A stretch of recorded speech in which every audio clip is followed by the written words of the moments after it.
नहीं सरदार।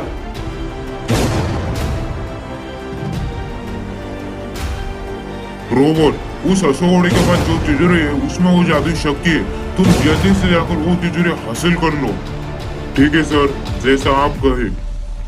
तो वो अश्वघोड़ा अपने प्लेनेट के लिए और उस जादुई शक्ति के लिए अपने प्लेनेट से किसी और प्लेनेट पर जाने लगा।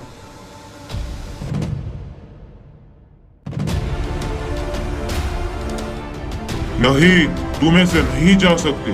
जब भी मिलोगे तुम्हारा सिर धड़ से अलग कर दूंगा।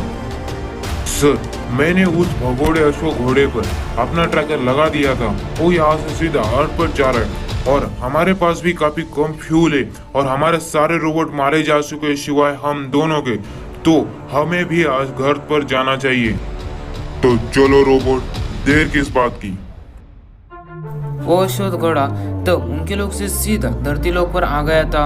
उसके अंदर काफी गुस्सा भरा था क्योंकि जो रोबोट का बॉस था उसने उनके सरदार को मार दिया था। वो बदले की आग में तड़प रहा था। तभी उसने देखा उन रोबोट का शिप उसके पास ही क्रैश हो गया। रोबोट का सरदार धीरे धीरे खड़ा होने लगा। जब उसने अश्व घोड़े को देखते ही उस पर फायर कर दिया और अश्व घोड़ा वहां से सीधा दूर जाकर गिर गया। रोबोट का जो बॉस था घायल होने के कारण वो ज्यादा देर तक खड़ा नहीं हो पाया। वो फिर से बेहोश हो गया। शहर में एक लैब थी। उस लैब में राम नाम का एक साइंटिस्ट अपने रोबोट पर काम कर रहा था। पिछले कई सालों से वो अपने रोबोट पर काम कर रहा था, लेकिन हर बार कोई ना कोई गड़बड़ हो ही जाती थी। इस बार राम ने उस रोबोट पर पिछले कई दिनों से काम किया था। तब राम आज उस रोबोट का ट्रायल लेने वाला था। देखते आज राम का रोबोट चल पाता है या फिर से राम की मेहनत पानी पानी हो जाती है। तब राम अपने रोबोट का ट्रायल लेने लगा। रोबोट, आज मेरा सपना तुम पक्का पूरा कर देना।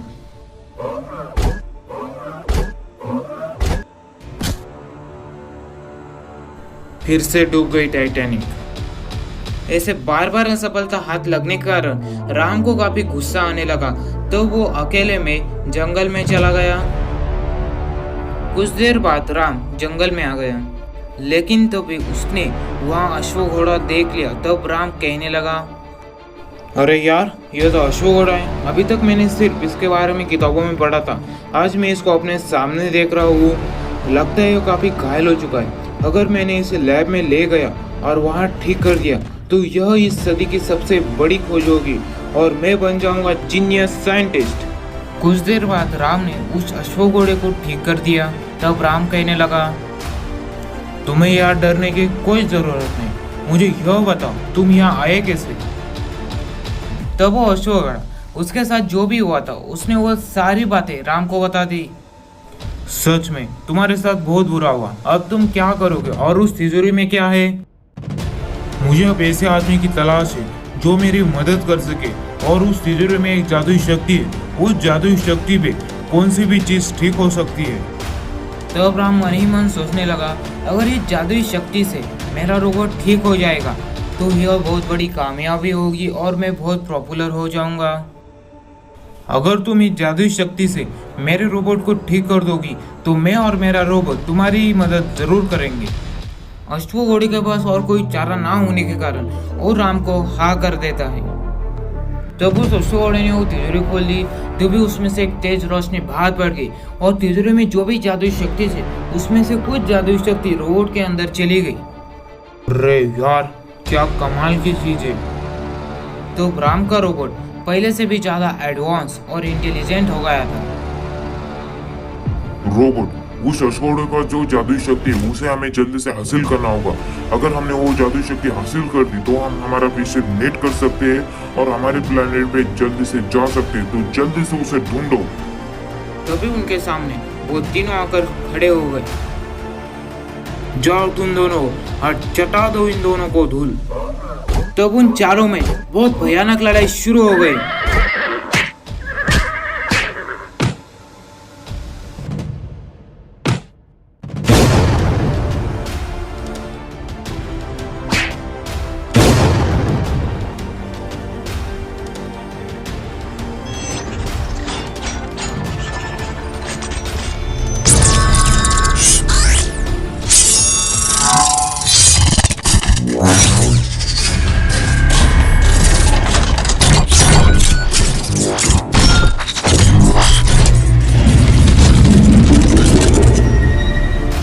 आखिरकार राम के रोबोट ने उस रोबोट के सरदार को धूल चटा दी। यहाँ दूसरी तरफ अशोक घोड़े ने ही उस दूसरे रोबोट को मार दिया था।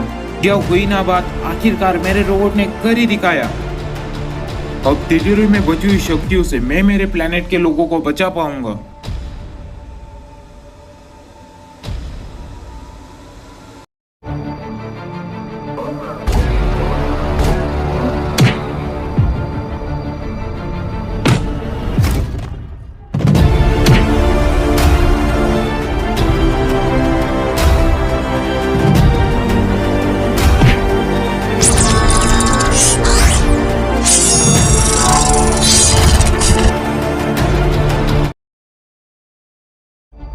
अरे रमेश, गांव की रामलीला तो शहर के डिस्को से भी अच्छी है। हाँ यार। अरे रमेश, गाँव वालों का कहना है कि यहाँ दिवाली के रात में एक राक्षस आता है और लोगों को उठा ले जाता है। मुझे तो लगता है ये एक अफवाह है। तुम्हें तो सिर्फ लगता है, लेकिन मुझे पूरा यकीन है कि यह अफवाह ही है। क्यों अफवाह लगती है तुम लोगों को?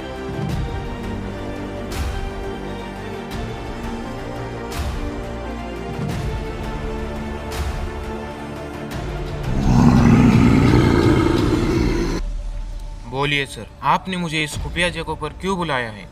मुझे तुमसे एक बहुत जरूरी बात कहनी थी। कहिए सर। शांतिपुर नाम का एक गांव है।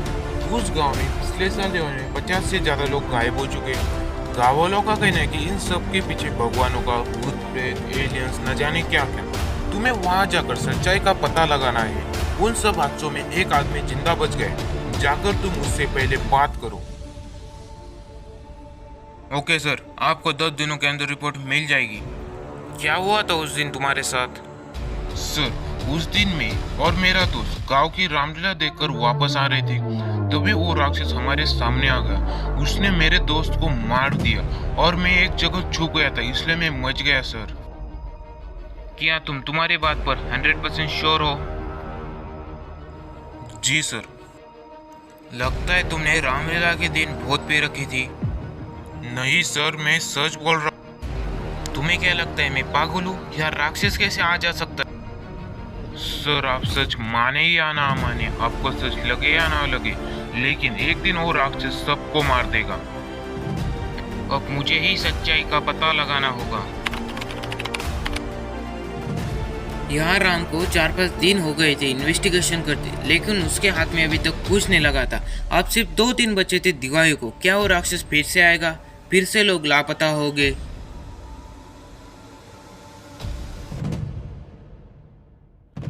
बेटा, आज तो दिवाली है, आज तो घर रह जा। पिताजी, पिछले 2 दिनों से 100 से भी ज्यादा लोग गायब हो चुके और मैं कुछ भी नहीं कर पा रहा। आप ही बताइए, मैं घर कैसे रख सकता हूँ? आज कुछ भी हो जाए, मैं उसे पकड़ कर ही रहूंगा। आज फिर चिंटू का ख्याल रखा और उसे घर से बाहर मत जाने देना।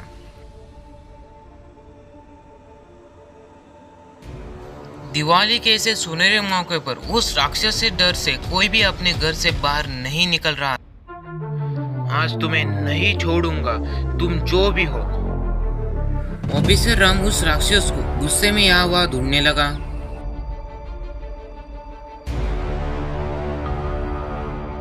गाँव वाले सही कह रहे थे, वो दरिंदा एक राक्षस है।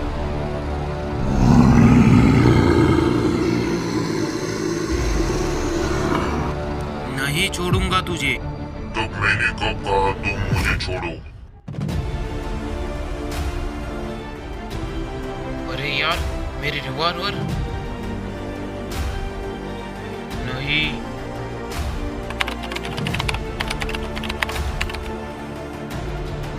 ऑफिसर राम का बेटा चिंटू जब से राम लापता हुआ था तब चिंटू को शहर भेज दिया और चिंटू की रोबोटिक्स की पढ़ाई शहर में हो गई।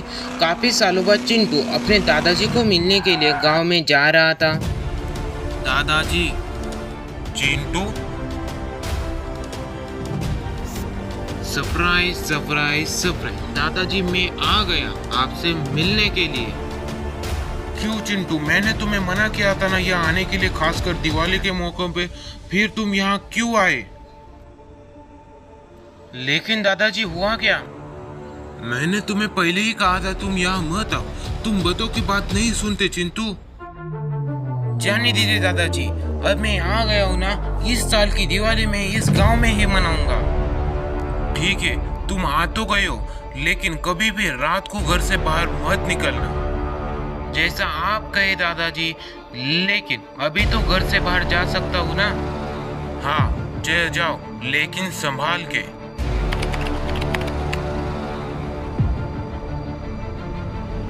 ऐसे कैसे घर से बाहर ना निकलूं दादाजी, जिसने मेरे पिता को मुझसे अलग किया, उस दरिंदे को तो मार के ही दम लूंगा। आ जाओ, तुम जो भी हो, मुझे हाथ लगा के दिखाओ। हेलो, मैं आ गया। जरा देखो तो, इतने लोगों को मारने वाला दरिंदा आखिर दिखता कैसे है। तो तुम हो जिसने कई लोगों को मारा है। इतनी हिम्मत, कौन बचाएगा तुम्हें मुझसे? तुम्हारा बाप बचाएगा मुझे।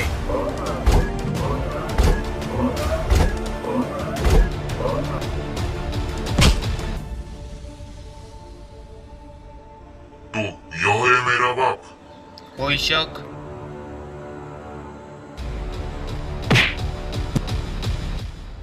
ये हुई ना टक्कर की लड़ाई।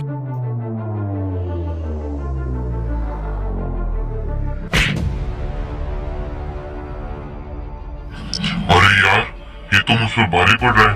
मुझे तो नहीं लगता मैं इसे लड़ पाऊंगा। जल्दी से हमारे इलाके में चला जाता हूँ। दिवाली के ऐसे सुनहरे मौके पर उस राक्षस को अभी के अभी खत्म कर दो रोबोट। तब वो राक्षस वहां से भागने लगा। भागो भागो, कहाँ तक भागोगे? जाओ रोबोट, उसका पीछा करो, और कोई भी मुसीबत आ गई तो अपना सुपर मोड एक्टिव कर लेना। सरकार, मैं जिस गांव में लोगों को मारने जाता हूँ, उस गांव के एक लड़के के रोबोट ने मेरी कुत्ते की तरह धुलाई कर दी। अब वो मेरा पीछा करते करते यहाँ तक आ चुका है।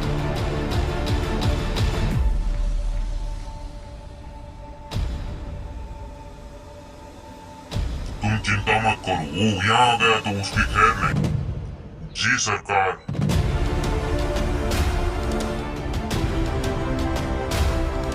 लो, मैं आ गया।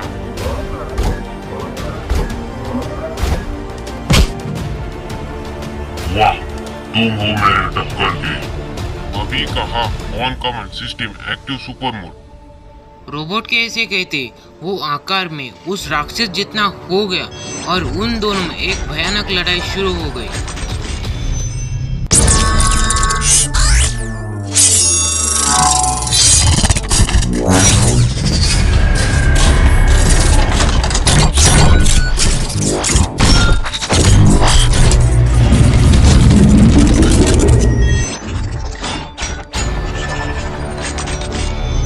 रोबोट ने अपनी शक्तियों से उस राक्षस को हरा दिया। दोस्तों, अगर आपको कहानी पसंद आ गई तो आज का 1,500 लाइक्स का टारगेट आप पूरा कर देना, चैनल को सब्सक्राइब कर देना, और आपको कहानी कैसी लगी हमें कमेंट बॉक्स में जरूर बताना।